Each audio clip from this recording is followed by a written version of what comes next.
What's up, average viewers? The Northman has hit theaters, and it's an awesomely crafted world. It's a story about bros being guys. There is so much testosterone in this movie that if female swimmers watched it, they could finally beat Leah Thomas. However, this movie is definitely not for everyone. Let me explain.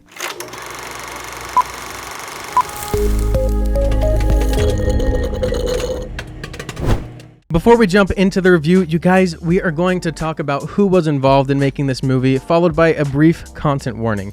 If you want to skip that and head straight into the review, skip to this time in the video. The Northman is directed by Robert Eggers. He's a director that's slowly growing a reputation as someone who turns everything he touches into gold. However, the movies he makes are not necessarily for the masses, and we'll touch on that later. The Northman stars Alexander Skarsgård as Amleth and Anya Taylor-Joy as Olga.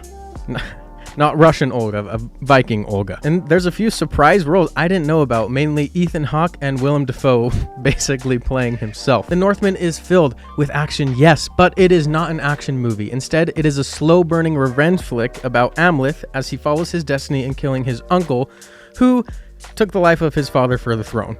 So basically, it's like The Lion King, except with abs. Covered in blood. But that's fine though, because this movie is based on the fable that inspired Hamlet, that inspired The Lion King. So it's a story you'll recognize, but told in a much more brutal way. On that note, let's quickly jump into our content warning. This movie is rated R for bloody violence and some nudity.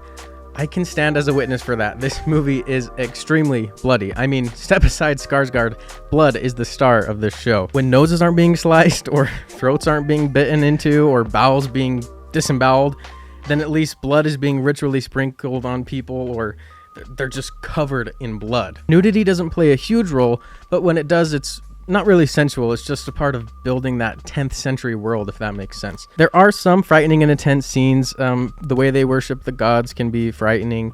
The way they treat slaves and women, that can be uncomfortable. Yeah, that's a good word for it. On to the review, you guys. Robert Eggers does a great job at building this Viking world, and I want to commend everyone involved with making this film. They obviously knew the story they wanted to tell.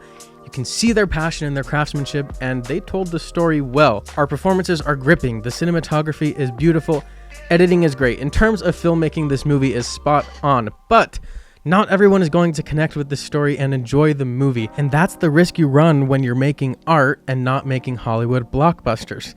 I mean, the most popular iteration of Norse mythology is Marvel's Thor, and look what Hollywood do to make it accessible. Those movies are basically comedies now. This is far from comedy. The funniest part is when young Amleth cuts some guy's nose off, and that's not funny. You just kind of laugh because you can't cry. This movie is epic, absolutely, in scope, ambition, visually, but please understand this before you buy a ticket. It is not a war epic. This is not Braveheart, it's not 300, it's not Lord of the Rings. This is The Green Knight. If you didn't see The Green Knight, that's probably a good indication that you might want to skip this one. It moves very slow. There are few action sequences, and it's not about two Viking tribes going to war. It's about the journey of one man and his grapple with fate, getting visited by witches and other mystic elements that prophesy about his quest in a very cryptic way. So it immerses you into the world, yes, but it's not a world that everyone wants to visit. In that way, it's sort of like Disney World. To some people, it's a land of magic, and to others, it's a land of screaming kids, unbearable heat, and ridiculous lines. Disney, last year I had a horrible Mickey Mouse pretzel, and I still have nightmares about it. This movie is dark. And I don't mean like dark and disturbing, which I mean it is, but I mean like visually it is dark. The screen is almost black all the time, and the characters are lit with natural fire. It was so dark that I couldn't see the Panda Express that I smuggled into the theater. I was dropping rice all over me. And that's not a joke, you guys. You can smuggle anything into a movie as long as it's under a blanket. It can be pretty heavy to look at scenes that dark for 2.5 hours. That messes with you. That'll put you in a mood, man. Like, I freaking wanted to drop kick a chihuahua back to Mexico after this movie. It was heavy. You're gonna watch a lot of scenes of people dancing around fires and howling like wolves, a lot of men screaming at each other, and a lot of people talking like this, and everything they say is some sort of prophecy and has some sort of deep meaning or wisdom. It's so funny that in these types of movies, no one can talk about anything normal, like, hey Amleth, I saw your cousin the other day, what's he up to? Or, did you see Will Smith smack the crap out of Chris Rock? Oh, wow! Oh my heck, I just remembered, there's a scene where they're playing a sport like rugby mixed with Quidditch. They're basically trying to hit a pole with a ball, but they can beat the crap out of each other while doing it. I want an entire movie of that. That was so entertaining. We could get Denzel to be in it and just call it like Remember the Vikings or something. I want to stress again that none of what I'm saying means the movie is bad. It just means that you have to know what you're getting yourself into, or else you just won't judge the movie fairly. I'm going to play you 15 seconds of Robert Eggers' work in other movies, and based on whether you vibe with that, you can decide whether you want to go see this movie or not. What? What? What? What? What?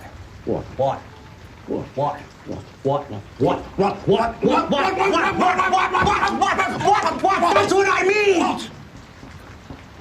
Obviously, this movie isn't going to be exactly like that. This movie is epic. It's a bro movie in a lot of ways. The action sequences are awesome. Watching Alexander Skarsgård just slaughter the crap out of people is really cool. However, you have to understand that it does have this indie sort of vibe and root to it. You guys, I don't know what to rate this movie. I would give it a high score if I were talking about quality, but if we're talking about whether you should go see this movie in theaters and take a loved one, I don't know. That's why I'm giving this movie a know thyself. If you hate slower movies and you just wanted to see some Vikings fight, then wait for streaming or watch a few clips on YouTube in a couple months.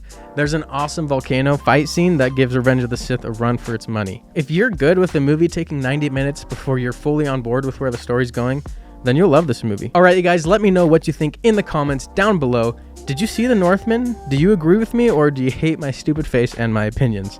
Either way, click on that subscribe button and that bell so I can see your beautiful face in the next video. As always, Mom, thanks for watching, and the rest of you, stay average.